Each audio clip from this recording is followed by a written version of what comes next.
예, 오늘은 이기풍 목사님의 회개의 기도와 사랑과 섬김의 영성을 염원하면서 이기풍 목사님에 대해서 제가 잠시 말씀을 드리겠습니다. 이기풍 목사님은 여러분 다 아시다시피 1868년 11월 21일 평안남도 평양에서 태어났습니다. 그분이 태어났을 즈음에는 우리 한반도에 굉장히 어려운 상황이 벌어졌다고 합니다. 백성들은 두 가지 길밖에 없었대요. 하나는 현실 돌파구를 찾는 감정을 표출하는 농민혁명이나 또 밀란 같은 사건들이 많이 일어났습니다. 예를 들면 홍경래 난이라든지 진주 밀란이라든지 정덕기 난이라든지 이런 난들이 계속해서 일어났고요. 두 번째 백성들이 찾을 수 있는 돌파구는 현실 도피 방법으로 내세지향주의밖에 없었다고 합니다. 내세 태어나면 잘 살 수 있겠지 하는 막연한 희망이겠죠. 이러한 상황 가운데서 태어난 이기풍 목사님은 조부 이춘배 씨가 정상품 무관 출신의 집안이었던 것 같아요. 그분의 성격이 아주 강직하고 그분의 둘째 아들인 재진 씨의 외아들로 태어났습니다. 그런 분이 아버지와 할아버지의 그런 괄괄한 성격 그리고 직설적인 성품 이런 성품을 타고 났으면서도 상당히 재주가 좋았던 것 같습니다. 6살 때 사서삼경을 외웠대요. 12살 때는 북글씨 백일장에서 장원을 했고 그리고 적극적인 성품이었기 때문에 비위 거슬리면 커서 상당히 그냥 넘어가지 못하는 그런 성품이었다고 합니다. 한 번은 술에 만취되어 가지고 평양 좌수의 행렬을 보고 가서 평양 좌수를 끌어내려서 땅바닥에 내동댕이 쳤다고 하는 겁니다. 그것으로 인해서 3개월 동안 목에 형틀을 메고 감옥살이까지 했다는 그런 설이 있습니다. 그런데 그가 24살 때 하나님께서 크게 역사하신 것을 볼 수 있습니다. 생전 보지 못했던 구경한 적도 없는 코 큰 사람, 키 큰 사람, 체구가 큰 사람을 보게 된 것입니다. 그 신기한 생각이 들어서 그를 따라가서 뒤통수를 보고 쭉 따라가다가 들어가는 걸 보니까 집에 들어갔어. 그분이 마펫 선교사였다는 것이죠. 그래서 권리기구에서 친구들을 데리고 돌을 모아가지고 그 집에 들어가서 돌을 던져서 유리창을 다 깨고 하는 그런 난리를 피웠던 일도 있습니다. 그리고 귀야장도 부수고 이렇게 했대요. 그로부터 한 달쯤 지나서 우연히 장터로 지나가다가 사람들이 모여 있는 것을 보고 호기심이 생겨서 군중을 헤쳐서 가까이 가니까 서투른 말로 조선말로서 전도하는 마펫 선교사를 발견하게 됩니다. 그가 그 자리에서 돌을 던져서 마펫 선교사의 턱에 맞췄고 마펫 선교사는 피를 흘리며 거꾸로 졌다는 내용입니다. 이 외에도 짓고 있던 평양 장대현 교회를 때려 부수고 3.1밤 예배를 인도하러 가던 마펫 선교사의 턱을 또 날카로운 돌로 상처를 내서 흉터가 되기도 했다는 것입니다. 이제 그의 회심을 보게 되면은 이것은 성령의 역사 아니고서는 도저히 일어날 수 없는 일인 것 같습니다. 이렇게 마펫 선교사를 박해하고 건축 중인 장대현 교회를 때려 부수고 꺼리낌 없이 횡포를 부리고 폭행을 일삼던 중에 성령님의 강권적인 역사가 나타나기 시작합니다. 자기가 돌을 던져가지고 상처를 입힌 그 마펫 선교사가 자꾸만 마음에 떠올려요. 뉘우치는 마음이 생겨요. 이로 인해서 밤낮까지 잃습니다. 이러한 박해 방식으로 성령께서 이기풍을 회심시켜 사용하기 위하여 마페 선교사와 만나게 하시고 평소 같으면 아무렇지도 않게 생각했던 그런 일인데도 마음이 괴로움이 닥쳐왔습니다. 그리고는 이기풍의 마음속에는 마페 선교사에게 잘못했다고 사과하는 마음이 들었어요. 사과하지 않으면 마음이 편하지 않을 것 같았어요. 그래서 마페 선교사는 나중에 이기풍에 대해서 이렇게 기록하고 있습니다. 이기풍은 1891년 평양 거리에서 나에게 돌을 던지며 박해하던 사람이다.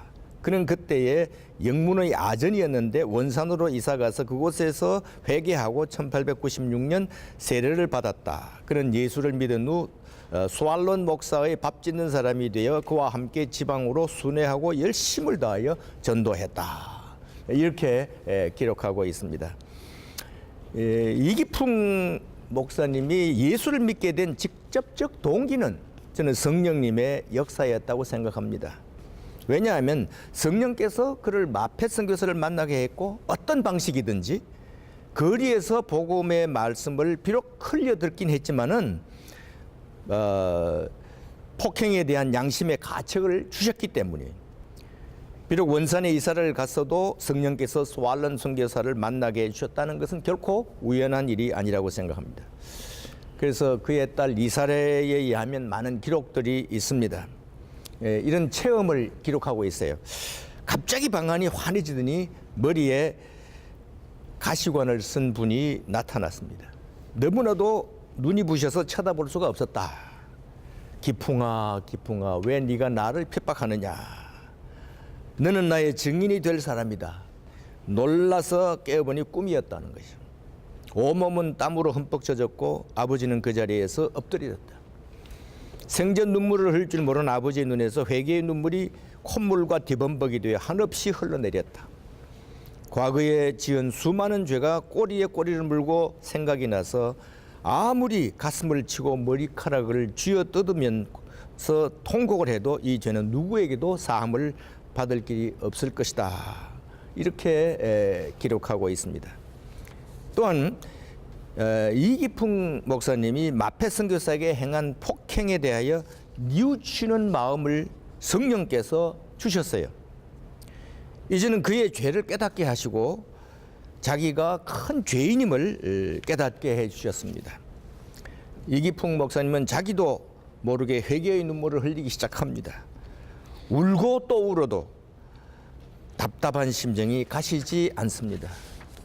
그래서 이기풍 목사님은 귀찮을 정도로 달라붙어서 예수를 믿으라고 권하던 사람의 집으로 손살같이 쫓아가서 꿈 얘기를 해요. 그리고 고민을 낱낱이 다 쏟아냅니다. 그 고백을 듣던 그 사람이 이기풍과 함께 눈물을 흘리면서 기뻐하면서 손을 잡고 수알론 선교사의 집으로 데리고 갑니다. 수알론 선교사의 얼굴을 본 이기풍은 자기가 평양에서 그 돌을 던져서 피 흘리게 했던 그 마페 선교사의 얼굴이 또 올라가지고 땅에 주저앉아서 목 놓아 울었다는 기록입니다. 그리고 수알론 선교사에게 숨김없이 그동안 지은 죄를 다 고백하고 이어서 그리스도인이 되기로 맹세했습니다. 그 후 성령께서 이기풍의 삶을 완전히 변화시켰습니다. 삶의 변화라고 하는 것은 나는 작심은 할 수 있지만 이 변화는 내 스스로가 할 수가 없습니다. 성령께서 하셔야 돼요. 저는 그 로마서 12장 2절에 있는 말씀을 생각나게 합니다. 이 세상 풍조를 따라 살지 말고 변화를 받으라. 그렇게 말씀하셨습니다. 이렇게 영어 성경에 보면 By the renewing of your mind, be transformed. Transformation은 변한 성령께서 주셔야 하는 것이죠. 성령께서 결국 그의 적극적이고 진격적인 성격과 기질까지도 사용하셨습니다. 마치 다메섹 도상에 사울이 부활하신 예수님을 직접 체험하자마자 증인이 된 것처럼 말입니다. 그래서 성령의 특별 역사가 아니었다면 이러한 변화된 삶을 살 수 없었을 것이라고 생각합니다. 성령께서는 또 이기풍 목사님을 독립운동가 대신 복음운동가가 되기를 원하셨던 것입니다. 그 이후에 김구라든지 또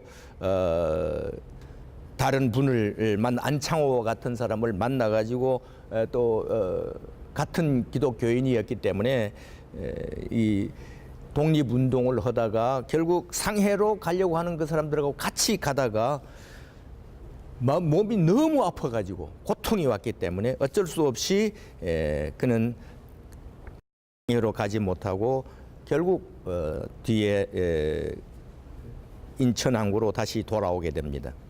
이 성령께서 그를 복음운동가로 삼기 위해서 그렇게 하셨다고 생각합니다. 이기풍 목사님의 사랑과 섬김에 대해서 말씀을 드리겠습니다.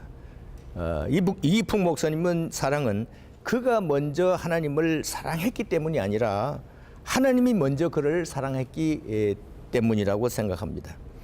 하나님의 그에 대한 사랑은 이미 우리 죄인을 대속하기 위해서 그의 독생자 예수님을 보내셨음을 깨닫게 하셨기 때문입니다.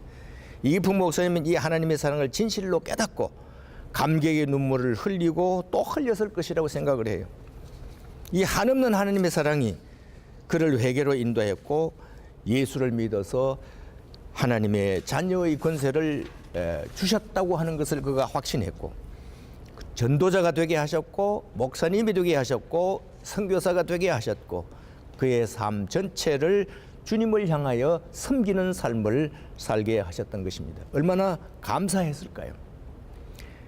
진실로 하나님의 사랑을 깨닫는 자만이 참으로 하나님을 사랑하고 사람들을 사랑하고 섬길 수 있다고 믿는 것입니다. 그의 전도자의 삶과 목사 안수를 받을 때와 선교사로 파송받을 때의 감격은 이루 형용할 수 없었을 것입니다.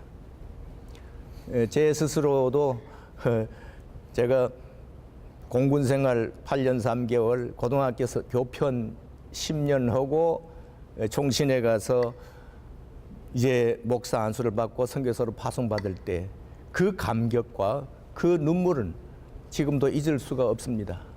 그것을 제가 생각해 볼 때 이기풍 목사님의 그 감격은 엄청난 감격이었으리라고 생각합니다. 이기풍 목사님은 하나님의 이러한 사랑을 깨달았기 때문에 그리고 성령의 인도하심을 체험하셨기 때문에 그의 생애와 섬김의 사역이 아름답다고 생각합니다.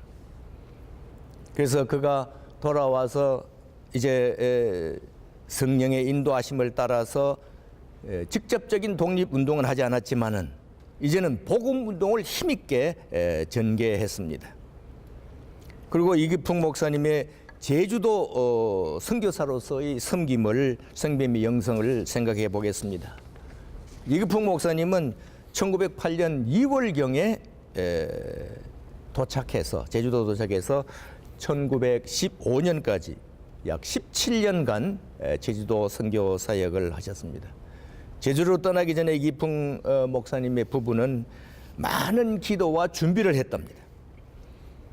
그러나 평양에서 시작한 부흥의 불길을 한반도 최남단인 제주도에 전해야 한다는 사명감이 그에게 커다란 부담으로 다가와서 마음이 약해질 뻔한 때도 있었다는 것이죠.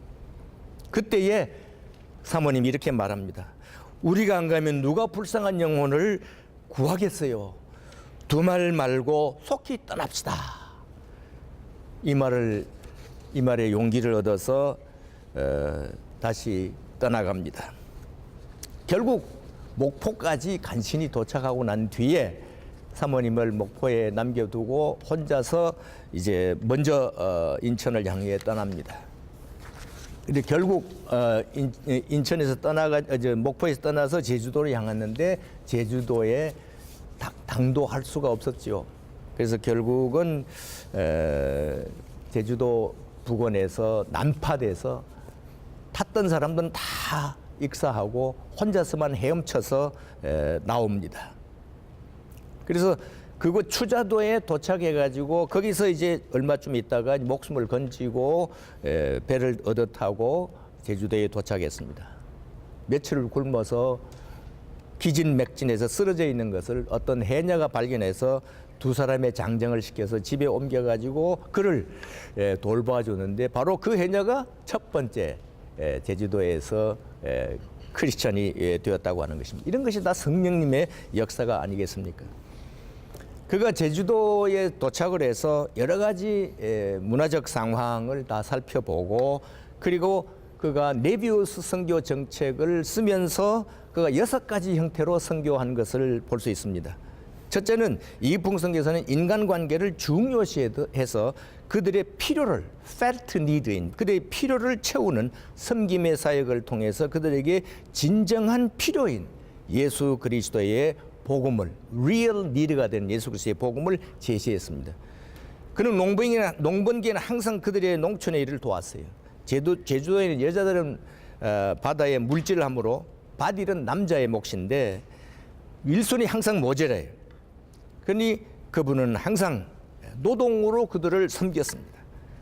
일복과 농기구를 항상 챙기고 다녔고 그 결과로 그들의 마음 문을 열고 복음을 제시하는 돌파구가 되었습니다. 두 번째는 이기풍 선교사는 제주도 미신의 문화적인 인식을 이용해서도 전도의 도구를 삼으셨습니다. 청년들을 초청해서 과자를 구워서 대접하면서 그들이 습관적으로 엽전 돌려서 운수를 점치는 게임을 주로 했습니다. 엽전을 뺑뺑 돌려서 어느 쪽으로 넘어지면 운수대통, 이쪽으로 넘어지면 재수 없음이라는 일종의 점치는 그와 같은 게임이죠. 이기풍 목사님도 그런 것을 엽전을 돌려서 이쪽으로 넘어지면 그것은 천국이고 저쪽으로 넘어지면 그것은 지옥입니다 하면서 천국과 지옥을 설명하셨습니다. 그렇게 함으로써 여러 사람이 구원을 받게 되고 그중에 홍순영이 예수를 믿게 된 계기가 된 것을 기록하고 있습니다. 세 번째는 이기풍 선교사는 홍수 피해의 지역의 구제 사역과 난민을 섬기는 사역을 통해서 전도의 문이 활짝 열리게 됩니다. 홍수로 떠내려가는 사람을 5명이나 구조하고 난민을 구제하는 그런 사역을 통해서 제주도 도민에게 칭찬이 자자하게 일어납니다. 사람의 마음 문을 열고 하는 큰 계기가 된 것입니다. 그때 당시에 1900년대 이전에 로맨 캐톨릭이 먼저 교회를 설립을 하고 프랑스 신부를 통해서 들어왔습니다. 그러나 천주교 신자였던 이재수가 세금 징수원으로 빈번하게 사람들을 착취했어요. 백성들의 원성을 잤습니다. 그 신부가 오히려 그 천주교 신자인 이재수를 두둔하기 때문에 그때의 이재수의 난이라든지 천주교의 난 이렇게도 얘기합니다만 그런 난이 나서 서양 종교 배촉 운동이 벌어지고 있는 그 상황이었는데 이와 같이 이기풍 목사님의 이 구조사역 또 구제사역 이런 것을 통해서 사람들의 개신교회에 대한 마음문이 활짝 열리게 되었다는 것입니다. 네 번째는 이기풍 선교사는 조롱말을 타고 순회 사역을 하면서 그들의 일손의 필요를 섬기면서 복음을 전하면서 곳곳에 교회를 개척했습니다. 이 제주도 간지 1년 내로 11명이 해신자를 내었다. 또 제2의 동로회 보고에 따르면 원입교인 9명, 출석교인 20명이 되었다. 뭐 이런 보고가 있습니다. 그리고 이제 5번째는 이기풍 선교사는 팀 사역과 남녀 연합 전도 사역의 섬김을 통해서 선교의 결실에 박차를 가할 수 있었습니다. 성령께서 평양 여성교회를 감동시켜서 제주도 여성사역을 위해 이선광 여전도서를 파송했고 평양 숭실대학과 숭실중학교 학생들을 감동시켜서 선교비를 모금해서 김영재를 파송했고 성서공회가 매서인 1명을 파송해서 팀사역과 연합사역이 가능하게 된 것입니다. 그래서 그 결과로 제4회 동로회 보고에 의하면 제주선교 3년 만에 예배당 3곳, 예배 처소 2곳, 160명의 교우, 또한 17명이 재학 중인 학교 하나를 설립할 수 있었다 그랬습니다. 마지막 6번째는 성령의 치유사역과 영적 능력으로 주님을 섬겼습니다. 한 예로서 11살 때는 다리 장애인 제주 손이 의학적으로는 도저히 치료 불가능한 것인데 이기풍 목사님이 7일간 기도 후에 그가 걷게 되었습니다. 그 후부터 교회는 환자들이 많이 찾아왔다는 거죠. 그는 성령의 능력과 기도로 축사 사역도 하였습니다. 그 결과 교회는 계속해서 부흥하는 계기가 되었습니다. 이와 같이 이기풍 목사님의 제주 선교 17년간은 그의 헌신적인 노력과 기도와 섬김의 전략이었고, 그리고 동노회와 전국교회의 전적인 협력이 있었습니다. 그러나 성령의 강권적인 역사를 통해서 17년간의 선교의 열매가 열리게 된 것입니다. 마지막, 이기풍 목사님의 목회자로서의 섬김과 순교적 영성을 염원하는 것이 좋겠습니다. 이기풍 목사님은 1915년 제주 사역을 인계하고 제주를 떠나서 전라도에서 목회 사역과 순회 개척 사역을 섬겼습니다. 그러면서 1918년 전라노회의 결정으로 광주 북문안교회 초대 목사로 부임했고, 뿐만 아니라 총회 부총회장이 되었고, 1921년은 대한예수교 장로회 제10회 총회에서 총회장으로 선출되어 총회와 교회를 섬겼습니다. 총회장까지 오른 그였지만은 그의 첫 헌신, 그리고 첫 사랑, 첫 열정, 첫 섬김의 정신은 지속되었습니다. 1931년 전라남도 벌교에서 개척교회 목사로 파송되어 섬겼고, 1934년은 여수군 남면 오항리에 파송되어서 돌산과 또 완도 등지를 순회하면서 교회 개척 사역을 합니다. 그러면서 우항리 교회를 섬겼습니다. 그러다가 1938년 신사참배를 완강히 거부하면서 반대 투쟁하다가 결국 미국 스파이라는 그런 죄목으로 체포되어서 수년간 옥고를 치르는 좀 탈진 상태가 되었어요. 똑바로 앉아 있을 수 없는 지경에까지 이르게 됐습니다. 그래서 이기풍 목사님은 다른 목사님들과 함께 투옥하는 일이 아니면 혼자 나가지 않겠다, 그렇게 항거했지만, 그때 당시 74세의 고령, 병으로 인한 경찰 간부들의 긴급 병보석 결정으로 결국 1942년에 출감되었다가 결국 그해 6월 20일 우왕리 사택에서 생을 마감합니다. 이것이 곧 그의 순교의 죽음이라고 볼 수 있습니다.